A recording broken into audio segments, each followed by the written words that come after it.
Pertama ingin saya sampaikan kondisi kita di Pekanbaru, data kemarin sore. Yang sore ini saya belum update. Kalau untuk Pekanbaru sendiri itu yang positif ya COVID itu sudah 5 orang ya, dan ini merupakan ya bentuk dari ketidaksiapan pemerintah juga ya, dari pusat maupun di daerah kita untuk cepat tanggap terhadap pemutusan rantai penyebaran COVID ini. 2 pekan lalu sebetulnya kita sudah sampaikan bahwa jalur-jalur ya, khusus jalur udara, karena kita kebetulan juga dekat dari Singapura dan Malaysia, itu kita sudah minta kepada pemerintah untuk ditutup, karena memang pandemi COVID ini kan salah satunya dari Malaysia dan Singapura. Kemarin juga kita minta untuk tutup 2 pekan, bahkan 3 pekan yang lalu, tapi itu belum sampai hari ini ya, sampai Malaysia dan Singapura lockdown ya, itu baru tertutup sendiri dari situnya. Nah, kemudian jalur-jalur darat ya, dari Pekanbaru ini ada 5 jalur darat ke Sumatera Utara, kemudian ada ke Sumatera Barat, kemudian ada beberapa jalur lagi ya, yang itu merupakan jalur darat, ada sekitar 5 pintu besar untuk masuk Pekanbaru. Sampai hari ini nampak kelambanan pemerintah untuk bukan menutup lah mungkin ya, karena memang Pekanbaru ini kan kita ini bukan penghasil dari sumber-sumber logistik gitu ya, karena memang harus didatangkan dari Sumatera Barat ataupun Sumatera Utara. Tapi Pemda Sumatera Barat kami pikir itu lebih cepat geraknya ya. Kendaraan-kendaraan dari Pekanbaru itu menuju Sumatera Barat ya, di lintas itu di Kabupaten 50 itu di stop ya seluruh kendaraan, kemudian diperiksa satu-satu oleh petugas medis dan lain sebagainya. Kemudian bahkan Gubernur Sumatera Barat itu sudah membuat keputusan bagi pendatang atau perantau yang pulang kampung ke Sumatera Barat itu harus dikarantina selama 14 hari. Nah, ini keputusan yang harusnya beberapa pekan lalu itu diambil, atau bahkan sekarang Gubernur Riau pun belum mengambil keputusan itu. Nah, itu makanya ketika kita lakukan pengetatan pun, misalnya sampai ini ada wacana pembelakuan jam malam di Pekanbaru, wacananya kemarin waktu rapat Forkompimda, kebetulan kami diundang di sana. Nah, tapi ini pun baru sebatas wacana ya. 2 hari yang lalu saya sengaja setelah ada rapat dengan pengurus tokoh-tokoh masyarakat ya, saya keliling, itu masih banyak tempat-tempat nongkrong yang buka gitu. Masih banyak tempat-tempat orang berkumpul. Nah, ini juga menjadi kendala kita ya, ketegasan dari pemerintah untuk menegakkan aturan-aturan yang sudah dibuat. Ya. Pekanbaru itu sudah masuk tanggap darurat. Ini pekan kedua masuk tanggap darurat bencana non alam ini atau COVID-19 ini. Ya. Nah itu maka dari itu memang kita melihat ya pemerintah agak gagap ya, apakah di pusat maupun di daerah.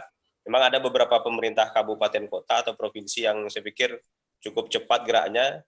Saya juga kalau melihat berita dari ini, DKI Jakarta termasuk cepat karena memang penduduknya banyak, kemudian ya perlakuannya lebih bagus lah gitu ya. Jadi ketika ada kebijakan pengetatan, ada juga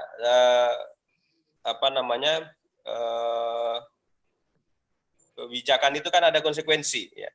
Ketika diminta warga kita stay at home, tapi ya mungkin orang-orang seperti pegawai, kemudian anggota dewan dan lain sebagainya mungkin itu masih ada gaji bulanan dan lain sebagainya.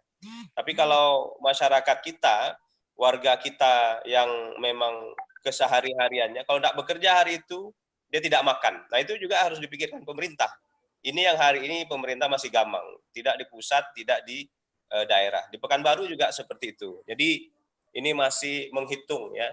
Sampai tanggal 5 kemarin itu pemerintah hari ini ya menghitung berapa jumlah penduduk miskin yang memang harus bisa di-cover. Selain itu memang di Pekanbaru ya APBD kita sedang ada agak bermasalah gitu ya secara keuangannya, sehingga memang jumlah yang tercatat dengan jumlah real uang kita itu tidak sesuai gitu. Ditambah lagi dengan ini ya bencana atau musibah ini. Nah, ini tentunya membuat kita di Pekanbaru ini kalau saya melihat agak gamang gitu ya ketika kebijakan lockdown atau kebijakan karantina wilayah ya, itu diberlakukan kan harus menanggung ya biaya hidup masyarakat ya.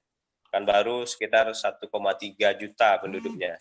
Kalau 400.000 saja dikalikan 400.000 penduduk maksudnya ya, dikalikan dengan 400.000 itu kan sudah angka yang luar biasa ya. Cukup inilah cukup besar ya. Dan ini hingga hari ini ya kita belum melihat kemampuan pemerintah bisa untuk mengcover itu. Nah, maka dari itu memang ini keputusannya memang agak dilematis ya. Di satu sisi ketika pemerintah mau tegas, tapi kemampuan tidak ada, ya, tapi keputusan ini mau tak mau harus diambil gitu. Nah, dan secara umum memang kita melihat ya pemerintah ini hanya baru sebatas menghimbau, ya, menghimbau gitu, tapi tanpa memberikan solusi. Tidak ada belum ada kebijakan misalnya memberikan keringanan pajak bagi ini, baru sebatas wacana, tapi belum diputuskan keringanan pajak. Untuk hotel saja di Pekanbaru itu sudah 7 ya, kemarin 2 hari lalu 7 yang tutup, artinya merumahkan karyawannya. Belum lagi pekerja-pekerja informal, pekerja-pekerja yang saya sebutkan tadi, yang kalau satu hari tidak kerja dia tidak makan. Gimana nyuruhnya untuk stay at home gitu kan? Itu kan tidak mungkin gitu. Nah, ini dilema-dilema seperti ini yang kita di daerah juga kadang-kadang bagaimana gitu ya untuk mencari solusinya. Sementara keuangan APBD kita yang saya sampaikan tadi agak bisa dibilang agak bermasalah lah ya. Ditambah lagi dengan dana transfer dari APBN itu juga tidak lancar ya untuk triwulan kedua ini, itu belum ada yang saya dengar 2 hari yang lalu itu belum ada masuk ke kas daerah. PAD dari targetnya 800 hari ini untuk triwulan kedua ya itu sangat minim karena banyak perusahaan-perusahaan, banyak usaha-usaha yang hari ini sudah meliburkan karyawannya. Jangankan membayar pajak gitu. Untuk membayar karyawannya itu udah tidak sanggup. Nah, ini faktor-faktor yang mungkin juga ya menyebabkan pemerintah ini kalau saya lihat agak gamang gitu, Bang Jalu. Ya. Ya, jadi ya, tapi memang harus ada keputusan ya. Harus ada keputusan, kalau tidak ini grafiknya kan bertambah terus. Ya. Kan lalu itu baru 1 kasus positif di Pekanbaru. Hari ini sampai hari ini 5. Mungkin sore tadi sudah bertambah. Saya sore tadi belum nengok datanya, tapi berkemungkinan itu bertambah ya.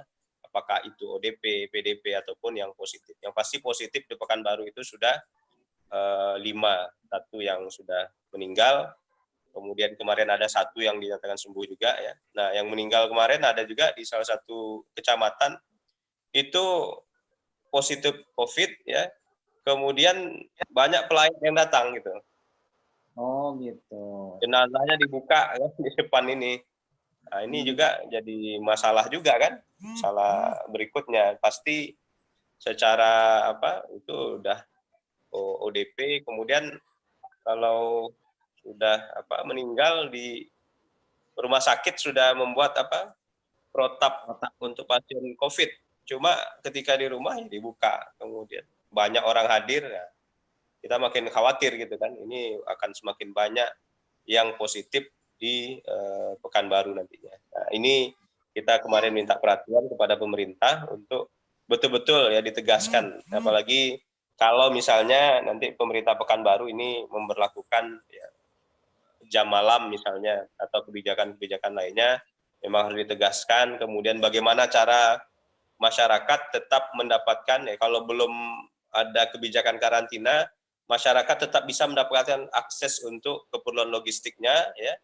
Ya, mungkin bisa dipakai cara DKI misalnya kan, yang kita tahu bagaimana DKI mempersiapkan pasarnya, ada marketplace-nya, kemudian belanja dari rumah via online.